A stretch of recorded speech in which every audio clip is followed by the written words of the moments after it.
channel Ngulik Horor.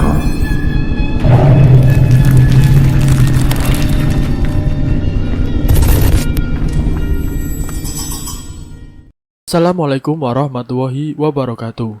Kembali lagi di channel Ngulik Horor. Channel ini menceritakan tentang kisah-kisah misteri. Kali ini saya akan membawakan kisah misteri yang ditulis oleh @penulismalam94. Kalian juga dapat mengunjungi tweet beliau langsung ya. Nanti link saya akan sediakan di kolom deskripsinya. Oh ya, di dalam cerita ini nama dan tempatnya disamarkan semua ya, untuk menjaga privasi pihak yang terlibat di dalamnya. Yuk, daripada kita lama-lama, langsung saja kita simak ceritanya. Bismillahirrahmanirrahim. Kali ini saya akan membawakan kisah misteri yang berjudul Pindahkan Makamku dengan Layak. Uwak Titin adalah istri dari Uwak Zulkarnain, yang mana masih saudara jauhnya mama. Rumah Uwak Titin pun dekat, sekitar 300 meter saja dari rumah mama di kampung. Hubungan antara mama dan Uwak Titin pun bisa dibilang cukup akrab, karena baik Uwak Titin dan mama ini sering berkunjung ke rumah satu sama lain, sekedar untuk mengobrol atau bantu-bantu jika ada acara masak-memasak di rumah. Sore itu mama kedatangan Pak Mansur yang sengaja berkunjung ke rumah. Beliau memesan makanan untuk acara pengajian tahlil 40 hari sepeninggalan istrinya yang berada di kampung Bagolo. Jaraknya dari kampungku ini sekitar 30 menitan mungkin kalau naik motor. Awalnya mama ragu untuk mengambil orderan itu, karena mamaku ini tidak bisa menaiki motor dan juga kurang tahu daerah kampung Bagolo. Oh ya, sedikit penjelasan dari Mimin biar tidak bingung. Mama Mimin pas di kampung ini membuka usaha catering sama menjual kue-kue. Dan saat itu usahanya Mama Mimin sudah cukup terkenal, dari kampung ke kampung pasti memakai jasanya Mama Mimin. Ambil saja list orderannya, biar nanti si Akang Uwak Zulkarnain yang anterin ke kampung Bagolo, ucap Uwak Titin yang kebetulan saat itu sedang berkunjung ke rumah mama dan juga mendengar percakapan antara mama dan Pak Mansur barusan. Apa tidak ngerepotin cu? Saya nanti minta tolong sama Kang Karnain buat anterin orderannya Pak Mansur, tanya mama masih ragu. Tidak Lais, kamu ini udah kaya sama siapa saja sih, timpal Uwak Titin. Akhirnya mama pun setuju untuk menerima orderan itu lusa depan. Singkat cerita, lusa hari kemudian saat semua makanan yang dipesan oleh Pak Mansur sudah siap, mama langsung menelpon Uwak Titin. Dan tidak lama nampak Uwak Karnain mengendarai motor metiknya sambil membonceng Uwak Titin. Jauh, Caca itu sama saja dengan Teteh. Kalau orang Sunda zaman dulu memanggilnya dengan Ceceu. Ini banyak sekali loh makanannya. Apa bisa Akang membawa sendiri di motor? Soalnya takut pada tumpah, ucap mama sambil menunjukkan ada 6 jinjingan plastik besar berisi penuh kotak nasi. Kalau gitu tidak apa-apa. Saya ikut sama bapaknya saja ke tempat Pak Mansur. Biar saya pegangin sebagian makanannya di belakang, supaya tidak tumpah, jawab Uwak Titin. Akhirnya Uwak Titin dan Uwak Zulkarnain ini mengantarkan makanan catering itu sekitar pukul 5 sore menuju ke kampung Bagolo. Sesampainya di sana tepat pukul setengah 6 sore, Pak Mansur pun mengajak Uwak Zulkarnain dan Uwak Titin untuk sekalian ikut dalam acara tahlilan yang dimulai setelah ba'da maghrib. Bu, Pak, kalau mau pulang sekarang pasti kalian akan keburu maghrib di jalan. Lebih baik pulangnya nanti saja dulu. Toh sehabis ba'da maghrib akan ada acara tahlilan istri saya. Setelah menimbang-nimbang, akhirnya Uwak Zul dan Uwak Titin ini pun setuju. Lalu kemudian suara azan maghrib pun tidak lama berkumandang. Uwak Zul dan Uwak Titin segera menunaikan sholat maghrib terlebih dahulu di rumah Pak Mansur. Dan karena tidak enak sudah diundang dalam acara tahlilan, akhirnya mereka mau tidak mau mengikuti acara tahlilan tersebut untuk menghargai Pak Mansur. Selesai acara tahlilan, Uwak Titin dan Uwak Zul langsung pamit pulang karena anaknya Reza dan Lia sudah menunggu di rumah. Makasih Pak Zul, Ibu Titin sudah mau menghadiri tahlilan 40 hari almarhum istri saya, ucap Pak Mansur. Ya, sama-sama Pak Mansur, jawab Uwak Zul dan Uwak Titin seraya bersalaman tangan dengan Pak Mansur. Pak, bawa motornya agak cepat saja ya, apalagi saat melewati jalan kampung Cikaraha, perbatasan kampung Bagolo Kalipucang. Ini kan sudah gelap, saya takut, ucap Uwak Titin seperti mempunyai firasat yang tidak enak. Iya Bu, Bapak juga paham, soalnya di jalan itu kan sama sekali tidak ada penerangan jalan. Kalau Bapak sih takutnya rampok motor atau begal. Nanti Ibu rangkulan pinggang Bapak saja ya, soalnya Bapak mau agak ngebut bawa motornya, jawab Uwak Zul sambil menstarter motor metiknya. Motor Uwak Zul pun melaju dengan kecepatan tinggi. Saat melewati perbatasan kampung antara kampung Bagolo dan kampung Cikaraha, tiba-tiba seperti ada bayangan seekor kucing hitam yang tiba-tiba menyeberang dan menabrak motor Uwak Zul. Astagfirullah, Bapak, kita nabrak kucing Pak, coba berhenti Pak, teriak Uwak Titin kaget. Loh, ngapain sih Bu? Orang Bapak tidak nabrak apa-apa juga. Kalau Bapak nabrak kucing kan pasti kerasa sama Bapak yang bawa motor, jawab Uwak Zul sambil langsung memberhentikan motornya di tengah jalan yang gelap. Bapak coba lihat aja dulu ke belakang, kan kalau kita nabrak kucing ataupun hewan, mau tidak mau kita harus tanggung jawab Pak, pinta Uwak Titin kepada suaminya. Segera Uwak Zul turun dari motor metik dan mengecek sekitar 4 meter sekeliling jalan yang sudah dilewati motornya tadi. Ah, ya Allah Bapak, sini Pak, cepat, teriak Uwak Titin yang histeris dari atas motor. Uwak Zul langsung segera berbalik badan dan berlari mendekati Uwak Titin. Saat itu Uwak Zul berpikir jika ada begal yang mendekat. Bapak, itu Pak, itu, aku tidak mau melihatnya Pak, aku takut, tutur Uwak Titin sambil menutup matanya dengan tangan kiri dan tangan kanannya menuju ke sebuah pohon nangka besar. Sontak saja Uwak Zul langsung mengarahkan pandangannya ke arah yang ditunjukkan oleh sang istri. Di sana Uwak Zul melihat dengan jelas siluet wanita berambut panjang dengan wajahnya yang pucat sedang mengamati di balik pohon nangka besar dengan mulut menyeringai. Astagfirullah, ya Allah, teriak Uwak Zul yang ikut kaget melihat kuntilanak di balik pohon nangka. Tanpa pikir panjang, Uwak Zul langsung naik ke motor dan langsung menarik gas dalam-dalam. Namun entah mengapa motor yang dikendarai Uwak Zul seperti tidak bisa melaju kencang. Bahkan kilometer kecepatannya hanya sampai di 30 km per jam.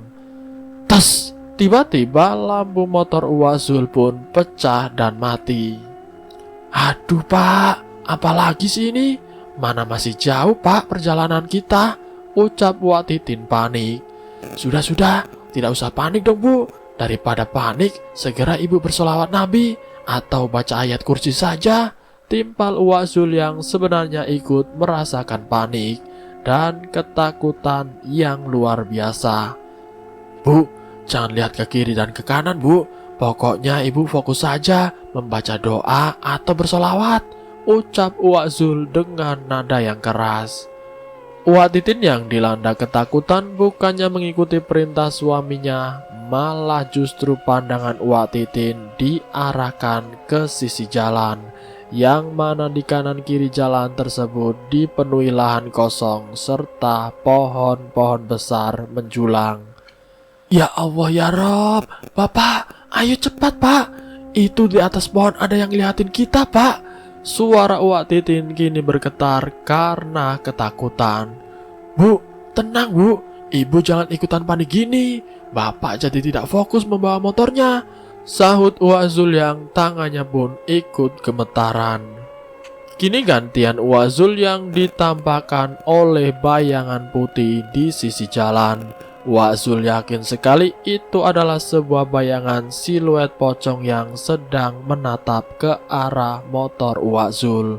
Uwak Zul tidak hentinya mulutnya membaca surat-surat pendek yang ia bisa. Bu, pocong Bu! Suara Uwak Zul bergetar dan tergagap-gagap melihat sosok mengerikan itu. Iya Pak, Ibu juga merasa seperti semua pohon di sepanjang jalan ini punya mata yang sedang memperhatikan kita Pak. Ayo dong Pak, cepat, gas lagi biar kita sampai di rumah, jawab Uwak Titin. Di tengah perjalanan gelap yang mencekam, motor Uwak Zul mogok karena kehabisan bensin. Pak, ayo dong, starter lagi motornya, bentak Uwak Titin. Aduh Bu, Ibu lihat dong, ini bensin motor Bapak habis, timpal Uwak Zul. Mereka akhirnya terpaksa mendorong motor metiknya menyusuri jalan yang tidak ada penerangannya itu. Nasib baik pun belum beruntung untuk Uwak Zul dan juga Uwak Titin, karena dari tadi mereka sama sekali tidak menemukan ada kendaraan yang lewat di jalan itu. Kenapa jalan ini begitu sepi ya Bu? Dari tadi sepertinya Bapak tidak menemukan kendaraan lain yang lewat sini, ujar Uwak Zul. Iya Pak, padahal kalau ada motor yang lewat kan kita bisa minta tolong di stop motornya, didorong dari belakang, jawab Uwak Titin. Bu, Ibu lihat tidak? Kok seperti ada orang ya yang sedang berjalan ke sini? Barangkali kita bisa meminta tolong Bu, tanya Uwak Zul. Iya Pak, alhamdulillah, syukur ya Pak, kita ketemu juga dengan warga sekitar, jawab Uwak Titin berantusias. Semakin lama orang itu semakin mendekat, dan terlihatlah samar-samar jika orang tersebut adalah kakek-kakek yang memiliki janggut putih lebat panjang. Kepalanya ditutupi oleh topi jerami dan kedua tangannya sambil membawa jinjingan putih. Uwak Titin segera melambaikan kedua tangannya ke atas agar kakek itu bisa melihat Uwak Titin dan Uwak Zul. Kek, sini kek, tolong kami kek, teriak Uwak Titin. Bu, apa Ibu tidak curiga ya? Kok ada kakek-kakek gelap malam gini sedang berjalan sendirian? Mana tanpa bawa senter lagi Bu, bisik Uwak Zul di telinga istrinya. Aduh Pak, barangkali dia ini habis dari acara hajatan seperti kita. Udahlah Pak, jangan berpikir yang enggak-enggak, jawab Uwak Titin. Saat sudah semakin dekat jarak antara si kakek dan mereka berdua, Uwak Zul gantian yang bersuara. Kek, maaf, apa kakek bisa bantu kami kek? Tanya Uwak Zul. Si kakek hanya menundukkan wajahnya dan tidak berkata apa-apa. Kek, maaf kek, apa kakek bisa menolong kami? Kini suara Uwak Zul agak sedikit meninggi, karena mungkin Uwak Zul berpikir jika si kakek tidak mendengar apa yang Uwak Zul katakan. Si kakek masih saja diam dan menundukkan wajahnya. Pak, kok si kakek malah diam saja sih? Bisik Uwak Titin. Suasana mendadak menjadi hening, dan tiba-tiba si kakek menjawab. Bisa cu, asal cucu mau menolong kakek juga, ucapnya parau. Kalau boleh tahu, kakek mau minta tolong apa kek? Tanya Uwak Zul menimpali. Tolong cucu pindahkan makam anak sama istri saya dengan layak ya cu. Ini kakek bawa kepalanya istri sama anak kakek dulu buat dipindahkan, ucap si kakek sambil menyerahkan 2 jinjingan putih di kedua tangannya yang ternyata adalah 2 buah kepala pocong. 1 kepala pocong dengan rambut putih terurai berwajah hancur, yang satunya kepala pocong dengan wajah hitam membusuk, dan 2 buah kapas menyumbat di lubang hidungnya. Sontak saja Wak Zul dan Wak Titin langsung berlari menuju motor metik dan segera mencoba menstarter ulang motornya. Namun anehnya kini motor itu bisa hidup kembali. Loh, Pak, motornya sudah mau hidup, Pak. Bukannya tadi bensinnya habis? Tanya Wak Titin. Sudah, Bu, jangan banyak tanya. Sekarang kita langsung saja, Bu, pergi dari tempat ini, jawab Wak Zul. Sekejap motor Wak Zul langsung meninggalkan tempat itu. Namun teror seperti tak hentinya mengikuti mereka berdua sampai di rumah. Reza, Lia, cepat nak, buka pintunya, ucap Wak Zul dan Wak Titin panik setibanya di rumah. Terlihat Lia anak pertama mereka yang membuka pintunya. Aduh, kenapa sih Pak? Kok panik sekali sepertinya? Ujar Lia anaknya. Lia, cepat, buatkan bapak sama ibu teh manis hangat ya. Nanti bapak ceritakan kejadiannya. Sekarang cepat, buatin teh dulu ya nak, pinta Wak Zul. Wak Titin yang kondisinya mulai melemah karena efek shock melihat berbagai macam penampakan, ia memilih untuk berwudu dan segera sholat isya. Saat Wak Titin sedang berwudu, dalam bak mandi terdengar seperti gelembung air yang muncul di permukaan. Pluk, pluk, pluk. Wak Titin langsung mengecek ke dalam bak mandi itu. Dan ternyata muncul kembali sesosok penampakan kepala pocong dari dalam bak. Bapak, Lia, tolong! Itulah teriakan terakhir Wak Titin sebelum ia ditemukan tergeletak pingsan di dalam kamar mandi oleh Wak Zul dan juga anaknya Lia. Wak Zul segera menggotong tubuh Wak Titin yang pingsan ke dalam kamar dan langsung membalurkan minyak kayu putih di tubuh dan di atas bibir Wak Titin.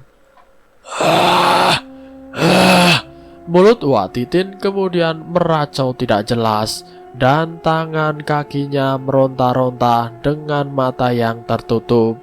Wak Zul perlahan menempuk pipi istrinya pelan-pelan untuk membangunkan Wak Titin. Bu, sadar Bu, istighfar. Suara Wak Titin menggeram dan menggerakkan giginya. Pindahkan makam kami dengan layak. Kami tidak ikhlas makam kami kalian gusur untuk membangun jalan itu. Kini Wak Titin langsung berteriak keras yang membuat Lia ketakutan setengah mati. Lia, cepat panggil Pak Ustadz Syafi'i.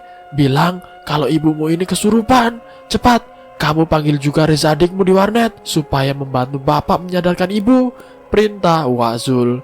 Segera Lia pergi untuk menjemput adik laki-lakinya pulang dan menemui Ustadz Syafi'i. Setelah sekitar 15 menit berlalu, Lia akhirnya datang dengan adiknya Reza serta diikuti motor Pak Syafi'i.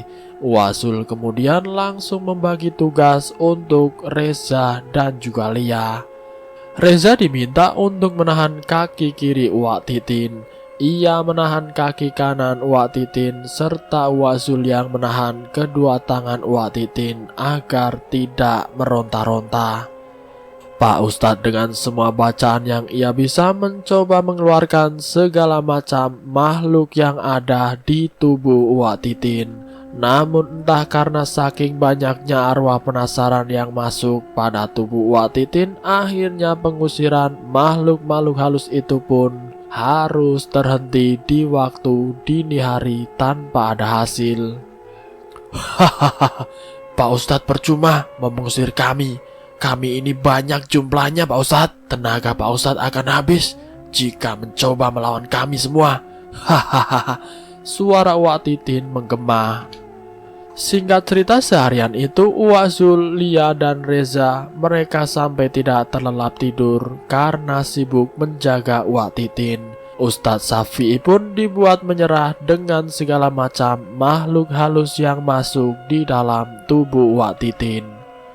Maaf sekali Pak Zul, saya sendirian sepertinya tidak kuat menghadapi makhluk-makhluk halus yang ada di tubuh Ibu Titin. Maaf sekali Pak, jika Ibu Titin masih seperti ini, mungkin saya akan memanggil guru spiritual saya yang berasal dari Garut. Namun itu pun harus menunggu sekitar 3 hari Pak Zul. Uwak Zul sangat kaget mendengar pernyataan Pak Ustadz Syafi'i.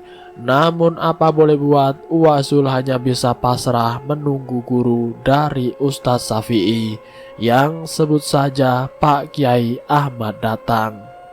Selama 3 hari berturut-turut setelah ba'da maghrib, tubuh Uwak Titin mengalami kesurupan parah sampai dengan menjelang ba'da sholat subuh. Mulut Uwak Titin meracau mencakar-cakar tubuhnya sampai habis luka-luka berdarah. Terkadang ia suka mengikik seperti kuntilanak, terkadang menangis terseduh-seduh, tidak jarang pula mulutnya mendesis bak ular.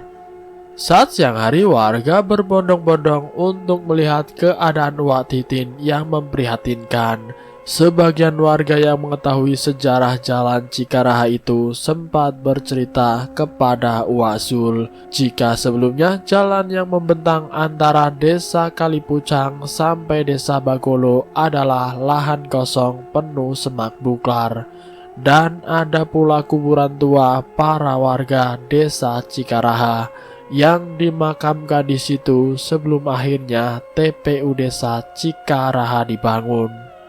Pak Zul, makanya kalau orang asli kampung atau desa Cikaraha itu setelah lewat dari jam 6 sore tidak ada yang mau melewati jalan tersebut Pak. Ya karena ada banyak memedinya, apalagi sosok hantu kakek-kakek yang selalu menampakkan diri dengan membawa 2 kepala pocong di tangan kiri dan kanannya. Tutup cerita salah satu tetangga Uwak Zul saat menjenguk Uwak Titin di rumah. Uwak Zul terhenyak, ia seketika mengingat jika saat itu ia bertemu dengan sosok mengerikan di jalan Cikaraha. Pak, ibu haus Pak. Suara Uwak Titin dari dalam kamar membuyarkan lamunan Uwak Zul di depan teras rumahnya. Uwak Zul langsung memberikan segelas air untuk Uwak Titin. Dan tidak lama setelah Uwak Titin agak tenang, ia bercerita jika selama kesurupan 3 hari berturut-turut, Uwak Titin seperti dibawa ke sebuah kampung yang damai sekali. Pak, ibu selama tidak sadar seperti dibawa ke kampung yang belum pernah ibu datangi sebelumnya Pak. Kampung itu begitu asri, begitu damai, dan ada beberapa rumah warga. Di sana ibu berjalan-jalan di seputar kampung, sampai pada akhirnya ibu melihat jika keadaan desa yang damai, asri, dan tentram itu mulai terancam ketika digusur oleh alat beko. Semua warga kehilangan rumahnya. Mereka tampak bingung dan berjalan-jalan tidak tertentu arah sambil berkata, "Pindahkan makam kami dengan layak." Saat ibu melihat lagi ke sekeliling, ternyata warga itu berubah menjadi sekumpulan memedi dengan tubuh yang sebagian sudah hancur, terbalut kain kafan kumal. Bahkan banyak pula kumpulan pocong berwajah hancur serta kuntilanak menyeramkan di jalan Cikaraha. Mereka semua seperti mayat hidup yang sedang mengejar-ngejar ibu Pak, tutur Uwak Titin. Uwak Titin pun menyebutkan kejadian kesurupan 3 hari berturut-turut yang ia rasakan membuat lemas dan sakit yang amat sakit di sekujur tubuhnya. Sabar Bu, Bapak sedang menunggu guru dari Pak Ustadz Syafi'i datang dari Garut untuk segera mengobati ibu, ucap Uwak Zul menenangkan hati sang istri. Buah dari kesabaran Uwak Zul dan sang istri, akhirnya sore itu Pak Kiai Ahmad pun datang dari kota Garut beserta Ustadz Syafi'i. "Assalamualaikum," sapa dari Ustadz Syafi'i dan Pak Kiai. "Waalaikumsalam, Pak Ustadz, Pak Kiai, silahkan langsung masuk saja ya Pak. Saya sedang ada di kamar sekarang," jawab Uwak Zul. Begitu Pak Kiai ini masuk ke rumah, beliau langsung mengeluarkan tasbihnya dan juga menyipratkan air dari sebotol air mineral kemasan di daun pintu rumah Uwak Zul. Pak Kiai tidak segera masuk ke dalam kamar, melainkan tubuhnya untuk sesaat mematung membaca-baca ayat suci Al-Quran. Allahu Akbar, ternyata rumah ini telah dipenuhi dengan semua arwah penasaran yang berada di sepanjang jalan angker. Pantas saja susah untuk dikeluarkan, ucap Pak Kiai setelah membaca-baca doa. Di sisi lain, Wak Titin yang kedua tangannya hanya diikat tali rafia dari dalam kamar kemudian berteriak kencang sekali. "Ah, pindahkan makam kami dahulu. Jangan bermain-main dengan kami, Pak Tua." Hahaha. Suara Wak Titin kembali menggema dan memberat seperti suara pria. Tidak hanya suara Wak Titin, melainkan tenaganya pun seperti berkali-kali lipat lebih kuat dan langsung bisa memutuskan tali yang sengaja mengikat kedua tangannya. Kata Wazul sengaja diikat biar tidak melukai tubuhnya sendiri. Kan kasihan Uwak Titinnya mencakar-cakar badannya sendiri sampai berdarah pas lagi kesurupan. Setelah kedua tali terlepas, Wak Titin segera berlari merangkak menghampiri Pak Kiai yang kini menyerupai hewan berkaki empat. "Mau apa kalian kemari? Tempat ini sudah menjadi rumah kami yang baru. Pergi kalian, kalau tidak kami akan membawa jiwa orang ini bersama kami," teriak Wak Titin dengan kedua matanya mendelik ke atas. Suasana semakin menegangkan manakala Pak Kiai langsung menyiramkan sisa air dari botol mineral tersebut ke tubuh Wak Titin. "Ah, panas! Kurang ajar kamu! Kami tidak akan semudah itu menyerah!" teriak Wak Titin yang seperti kelojatan menerima serangan dari Pak Kiai. Wak Titin tanpa terkendali kemudian langsung memberangkang setengah berlari ke arah jalan raya dan mencoba untuk menabrakkan dirinya. Beruntung masih sempat terkejar oleh Pak Kiai, Pak Ustadz dan juga Uwak Zul sore itu. Akibat dari suara bising Wak Titin yang teriak-teriak di luar rumah, warga pun langsung banyak datang ikut mengerumuni Wak Titin. "Kalian bantu saya bacakan surat pendek yang kalian bisa, ataupun baca ayat kursi. Segeralah buat pola lingkaran agar mengunci tubuh Ibu Titin supaya tidak lari kemana-mana.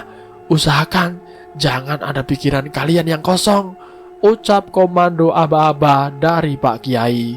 Para warga pun saling bahu-membahu menolong Wak Titin dengan mengumandangkan doa yang mereka bisa. "Ah, ampun, ampun, kami akan pergi dari sini, tapi tolong doakan kami, tahlilkan kami lagi," teriak suara Wak Titin yang kemudian tergeletak pingsan.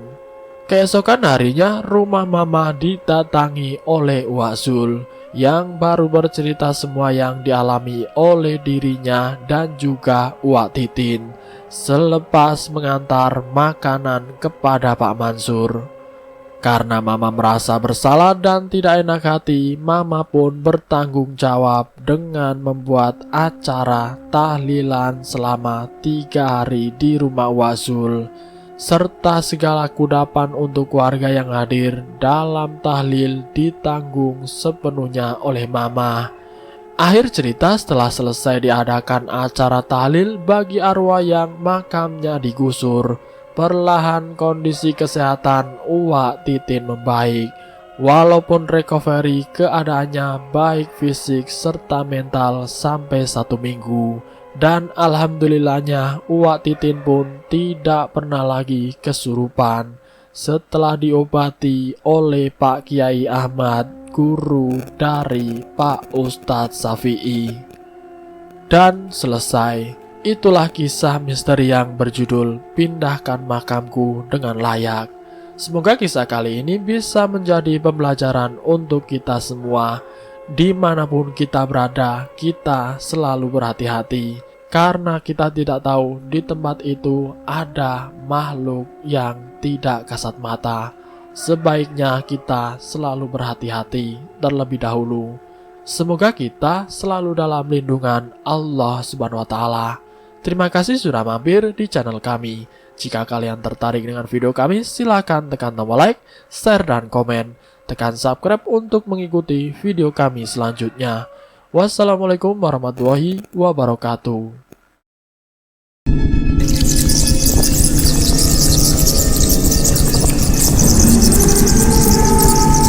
Selamat datang di channel Ngulik Horor.